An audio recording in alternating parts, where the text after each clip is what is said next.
Public TV news బులెటిన్ల ముందుగా headlines.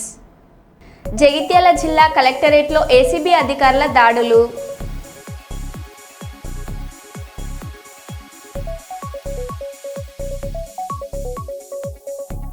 Mulugu జిల్లాలో పర్యటిస్తున్న మంత్రి సీతక్క.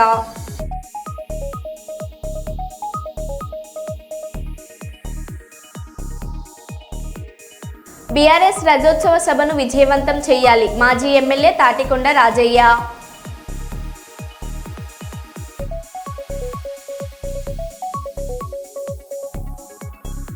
గోదావరి ఖనిలో మైనార్టీలు శాంతియుతంగా నిరసన ర్యాలీ.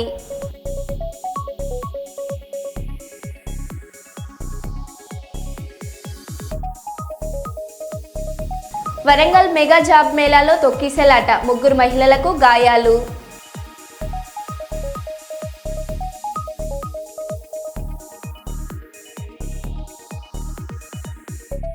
జ్యోతిరావు పూలేను ఆదర్శంగా తీసుకోవాలి, జీఎం దేవేందర్.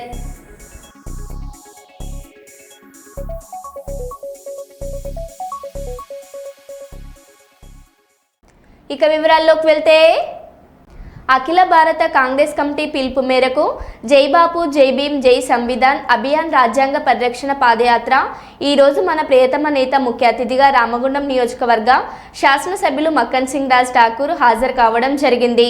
వారితో పాటు ఈ కార్యక్రమంలో భాగంగా కొప్పుల శంకర్ ఆధ్వర్యంలో TPCC legal cell state convener Gadamalla Varalakshmi పాల్గొని ఎమ్మెల్యేకి రాజ్యాంగ పటిమను అందజేయడం జరిగింది.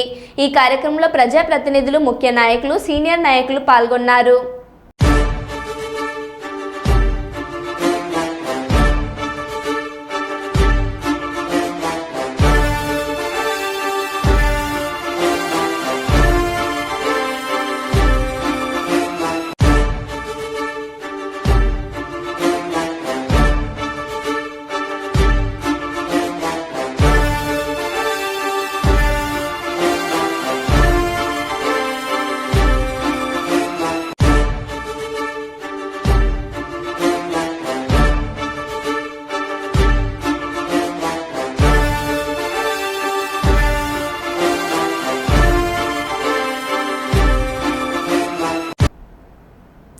జగిత్యాల జిల్లాలోని ప్రముఖ పుణ్యక్షేత్రం కొండగట్టులో ఈరోజు చిన్న హనుమాన్ జయంతి ఉత్సవాలు జరుగుతుండగా 12 రోజులు 21 రోజుల దీక్ష తీసుకున్న స్వాములు వారి వారి మొక్కులు తీర్చుకోవడం కోసం వివిధ జిల్లాల నుండి కొండగట్టుకు రావడం జరిగింది.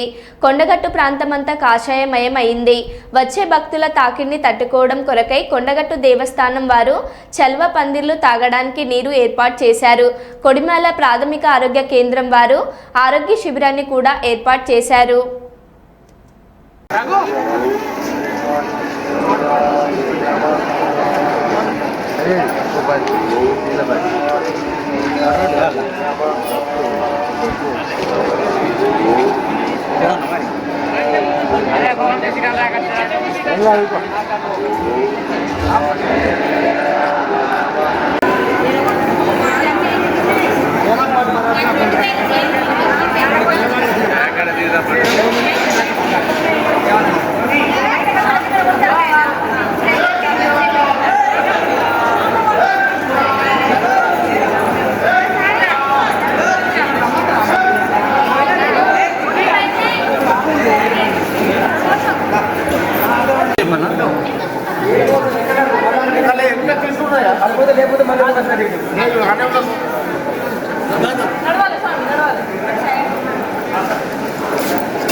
గోదావరికని బార్ అసోసియేషన్ అధ్యక్షులుగా తోటం సతీష్ వరుసగా రెండోసారి ఎన్నికయ్యారు.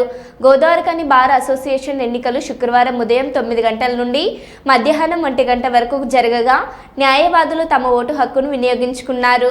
సాయంత్రం ఓట్ల లెక్కింపు జరగగా బార్ అసోసియేషన్ అధ్యక్షులుగా తోటం సతీష్, ఉపాధ్యక్షులుగా దేశెట్టి అంజయ్య, ప్రధాన కార్యదర్శిగా తీగ సంజయ్ కుమార్, కోశాఖాధికారిగా మహమ్మద్ ఉమర్, సంయుక్త కార్యదర్శిగా మొచ్చుకుర్తి కుమార్, లైబ్రరీ సెక్రటరీగా Peruka Manohar, sports secretary Erukala Pradeep Kumar, ladies రిప్రజెంటేటివ్గా భారతీ చౌహాన్, సీనియర్ ఎగ్జిక్యూటివ్ మెంబర్గా డి గోపాల్ రెడ్డి, ఉమెన్ ఎగ్జిక్యూటివ్గా ఈ శోభారాణి, జూనియర్ ఎగ్జిక్యూటివ్గా పులిపాక రాజ్ కుమార్, రాగం శ్రీధర్, గాదె శ్రీలత, తబుసం ఎన్నికయ్యారు. కాగా ఫలితాల అనంతరం గెలుపొందిన సభ్యులంతా సంబరాలను జరుపుకుంటున్నారు.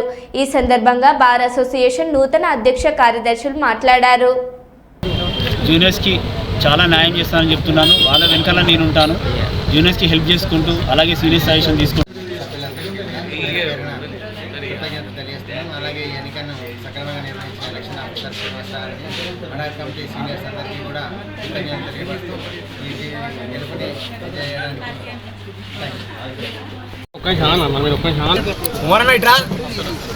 నేను రెండోసారిగా బార్ అసోసియేషన్ గోదావరికని అధ్యక్షునిగా గెలుపొందినందుకు నా యొక్క జూనియర్ అండ్ సీనియర్ న్యాయవాదులకు చాలా ధన్యవాదాలు. ప్లస్ నా తోటి ఈసీ మెంబర్గా ఎన్నికైన నా యొక్క తోటి న్యాయవాదులకు కూడా చాలా ధన్యవాదాలు. నేను ఎన్నికైంది అనేది ఓన్లీ జూనియర్ వాళ్ళకే హెల్ప్ చేయడానికి ముందున్నాను. అలాగే అడ్వకేట్ వెల్ఫేర్ గాను నేను చాలా రుణపడి ఉన్నాను. నేను ముందు ఇంకా అడ్వకేట్ వెల్ఫేర్స్ గురించి, వాళ్ళ అడ్వకేట్ కమిషన్స్ గురించి ఓన్లీ జూనియర్స్ వరకు బాగా హెల్ప్ చేస్తాను. అలాగే సీనియర్ సజెషన్ తీసుకున్నా నాకు ఏమైనా ప్రాబ్లమ్స్ అయినా కూడా, భారతదేశం ఏమైనా ఇబ్బంది అయినా కూడా నేను సీనియర్స్ సజెషన్ తీసుకొని మళ్ళీ నా యొక్క కమిటీతో సజెషన్ తీసుకొని నేను ముందు నడుచుకోగలని చెప్తున్నాను. ఇందుకు నన్ను గెలిపించిన నా యొక్క జూనియర్ సీనియర్ న్యాయవాదులకు చాలా ధన్యవాదాలు. భారతదేశం కార్యవర్గ ఎన్నికల్లో 2025-26 సంవత్సరానికి నన్ను ప్రధాన కార్యదర్శిగా ఎన్నుకున్న ప్రతి ఒక్క సోదరిమణుల న్యాయవాదులందరికీ కూడా హృదయపూర్వక కృతజ్ఞతాభివందనాలు తెలియజేస్తా ఉన్నాను. న్యాయవాదుల సమస్యల పట్ల సానుకూల దృక్పథంతో వ్యవహరిస్తానని, అదేవిధంగా న్యాయవాద సంఘం యొక్క విలువలను కట్టుబడి కాపాడుతానని, సంఘంలో పరపతి పెంచుతానని సవినయంగా మనవి చేస్తూ నా గెలుపుకు దోహదమైన ప్రతి ఒక్కరికి కూడా హృదయపూర్వక అభినందనలు తెలియజేస్తా ఉన్నాను. ధన్యవాదాలు. నేను బార్ అసోసియేషన్ అధ్యక్ష రెండోసారి గెలుపొందాను. నా యొక్క గెలుపుకు నా యొక్క జూనియర్ సీనియర్ న్యాయవాదులే ప్లస్ నేను నా భారతదేశం చాలా ఇంకా అడ్వకేట్ వెల్ఫేర్ చేయాలని చేస్తాను. నేను రెండోసారిగా గోదావరికని బార్ అసోసియేషన్ అధ్యక్షునిగా ఎన్నికైనందుకు నా యొక్క సీనియర్ అండ్ జూనియర్ న్యాయవాదులకు చాలా ధన్యవాదాలు.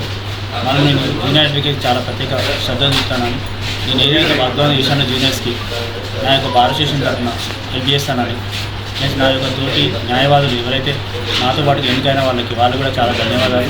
గోదావరికని బార్ అసోసియేషన్ చరిత్రలో ఫస్ట్ టైం 6 మెంబర్ ప్రెసిడెంట్ చేయడం, అందులో నేను నా యొక్క జూనియర్ న్యాయవాదులకు ప్రత్యేక ధన్యవాదాలు. వారి హెల్ప్తోనే నేను ఈరోజు గెలిచానని చాలా గర్వంగా ఉంది చెప్పుకున్నాను కూడా. నేను కూడా నా జూనియర్ అడ్వకేట్స్ వెంట ఉంటానని ప్రామిస్ చేస్తున్నాను. నాకు చాలా ఆనందంగా ఉంది నన్ను గెలిపించినందుకు. వారికి చాలా రుణపడి ఉన్నాను నా జూనియర్ అడ్వకేట్స్కి. నేను ఏదైనా వాళ్ళ తోడుంటానని, నా యొక్క ఈసీ మెంబర్స్తో నేను నడుచుకుంటున్నాను. ఎలాంటి ఏమైనా సమస్యలు ఉన్నా కూడా నా యొక్క తోటి నా ఈసీ మెంబర్స్ సజెషన్ తీసుకొని, మన నా యొక్క సీనియర్ న్యాయవాదుల సజెషన్ తీసుకొని ముందుకు సాగుతానని అందరికీ తెలియజేస్తున్నాను. మరి నా యొక్క జూనియర్ అండ్ సీనియర్ న్యాయవాదులు ప్రత్యేక ధన్యవాదాలు నన్ను గెలిపించినందుకు. రేషన్ డీలర్లు అక్రమాలకు పాల్పడితే పీడీ యాక్ట్ నమోదు చేస్తామని రాష్ట్ర అటవీ, పర్యావరణ మరియు దేవాదాయ శాఖ మంత్రి కొండ సురేఖ అన్నారు. వరంగల్ నగరంలోని 12వ డివిజన్ దేశాయిపేటలో తెలంగాణ రాష్ట్ర ప్రభుత్వం ప్రతిష్టాత్మకంగా అమలు చేస్తున్న సన్నబియ్యం పథకంలో భాగంగా లబ్ధిదారుడు సోల్ పూర్ణచందర్ ఇంట్లో జిల్లా కలెక్టర్ సత్య శారదాదేవి మరియు మున్సిపల్ కమిషనర్ అశ్విని తానాజీ వాకెడేతో కలిసి భోజనం చేశారు. గత బీఆర్ఎస్ ప్రభుత్వం మాయమాటలు చెప్పి ప్రజల్ని మోసం చేసి చేసిందని, అప్పటి మంత్రి కేటీఆర్ హాస్టల్లో ఏ అన్నం తింటున్నారు, తన ఇంట్లో కూడా అదే అన్నం తింటున్నామని గొప్పలు చెప్పాడు. కానీ ప్రజల పక్షపాతైన కాంగ్రెస్ ప్రభుత్వం ప్రతిష్టాత్మకంగా సన్నబియ్యం పథకాన్ని అమలు చేస్తుందని, ప్రతి ఒక్క లబ్ధిదారునికి ఖచ్చితంగా రేషన్ డీలర్ సక్రమంగా బియ్యం పంపిణీ చేయాలని, మామూలు పేదలు సన్నబియ్యం బయట కొనాలి అంటే 50 నుండి 60 రూపాయలు ఖర్చవుతుందని, ఇవన్నీ తెలిసిన రాష్ట్ర ముఖ్యమంత్రి రేవంత్ రెడ్డి అందరికీ నాణ్యమైన సన్నబియ్యం భోజనం అందిస్తున్నాడని మంత్రి సురేఖ అన్నారు.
మరి మన ప్రభుత్వం వస్తే తప్పకుండా అమలు చేస్తానని వారు మనసులో ఎప్పుడు అనుకునేవారట.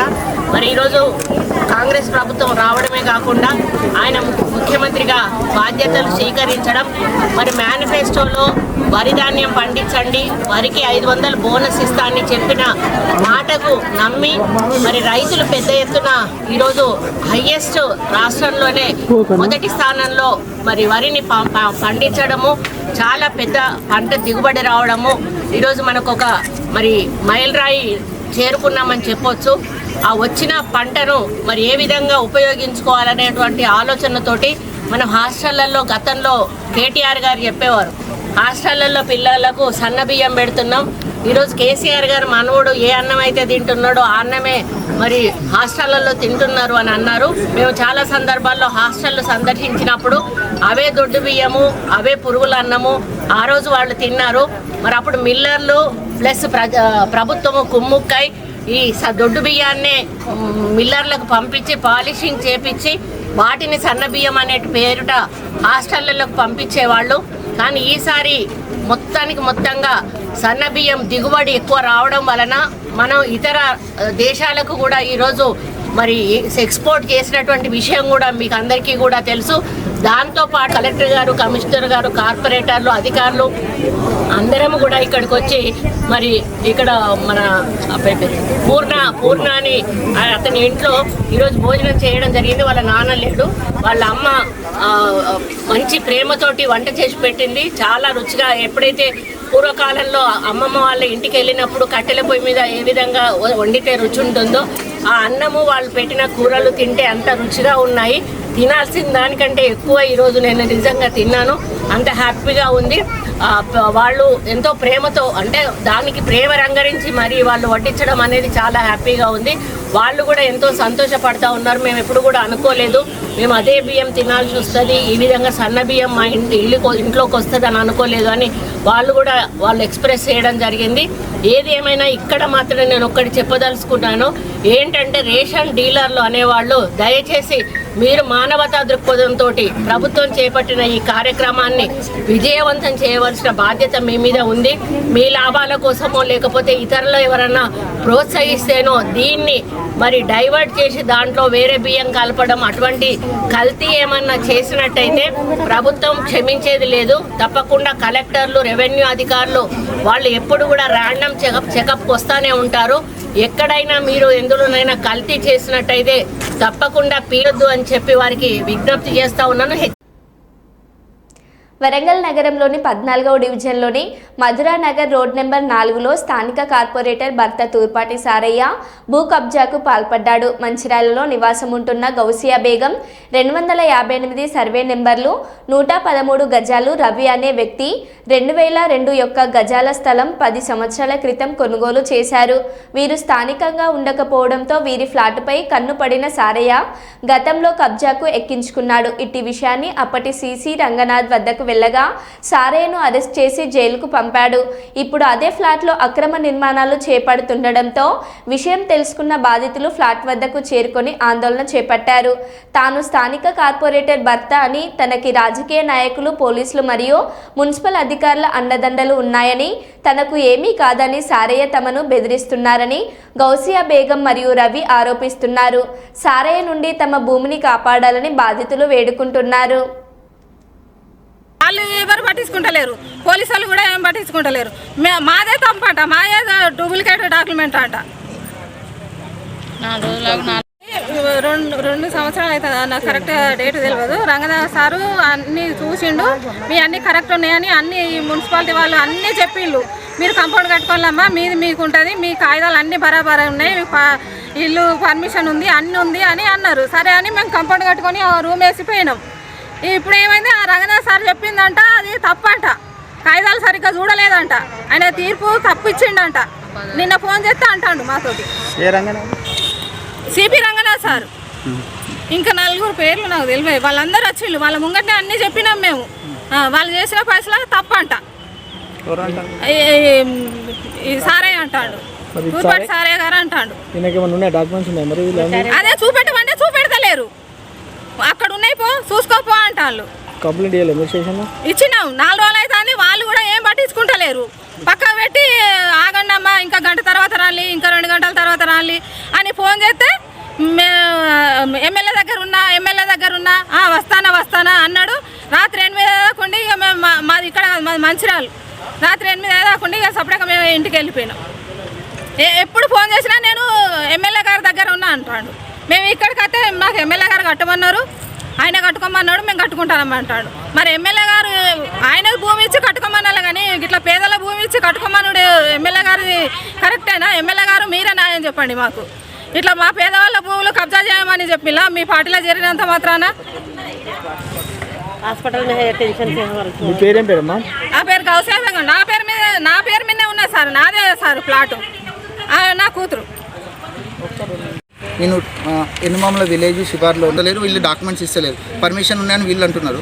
కానీ ఈ పర్మిషన్ ఉందా లేదా అనేది కూడా మనకు కూడా తెలియదు. అంతకుముందు సిపి రంగనాథన్ గారు ఇతన్ని ఎవరైతే ఇప్పుడు కబ్జా చేశారో ఈ ఫ్లాట్ మీదకి రావద్దని కూడా చెప్పి కూడా వాళ్ళని తీసుకెళ్ళి 7 days రిమాండ్ ఇచ్చారు. ఇదంతా పేపర్ ప్రకటన కూడా చాలా వచ్చింది.